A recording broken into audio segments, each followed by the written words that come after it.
जाजपुर जिला बिंजारपुर ब्लॉक अंतर्गत वरुणेश्वर क्षेत्र स्थित नाम मंदिर में अखंड भारत दिवस पालन कर नाम मंदिर अध्यक्ष तथा अखिल भारतीय संत समिति ओडिशार महामंत्री बाबा सच्चिदानंद दास महाराज सभापतित्व में आयोजित एक बैठक में बहु सनातन धर्मी उपस्थित थे। यह बैठक में हिंदू धर्म प्रचार प्रसार और सुरक्षा निमंते हिंदू माने एक होबार आवश्यकता थिबा कहिसेंती संत सच्चिदानंद दास महाराज।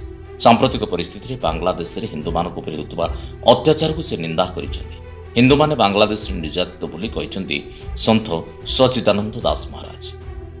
आज अखंड भारत दिवस यह 1947 मसीहा ठारू आमे एपर्यंत पालन करुछे। आज मध्य पूर्व वर्ष भली ए वर्ष एई नाम मंदिर पीठरे ए कार्यक्रम हेछि, किंतु ए वर्ष प्रथम करी अखिल भारत संत समिति आनुकूल्य रे यह अनुष्ठित हेछि। आ विशेष करी हमर अखिल भारत संत समितिर अध्यक्ष शंकरानंद गिरी महाराजंकर निर्देश क्रमे प्रत्येक जिले रे ए कार्यक्रम होछि।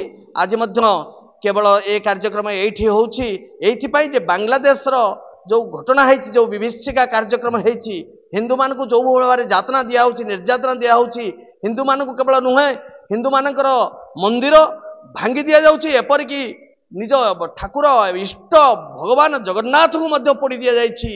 से सब कथार विरोध करी आज एठारे बैठक हेछि। आउ एठारे मध्य जो अनुप्रवेशकारी बांग्लादेशी माने सब प्रवेश करिसंती सेमानकु शीघ्र एमानकर कार्ड नाही, किछि नाही, आधार नाही, सेमानकु शीघ्र तांको स्वदेश को प्रत्यावर्तन करिया पाई मध्य प्रवर्तैबा पाई मध्य आज ए बैठक आहुत हेछि। बिंजारपुर पार्थ सारथी बारिक रिपोर्ट, जाजपुर न्यूज।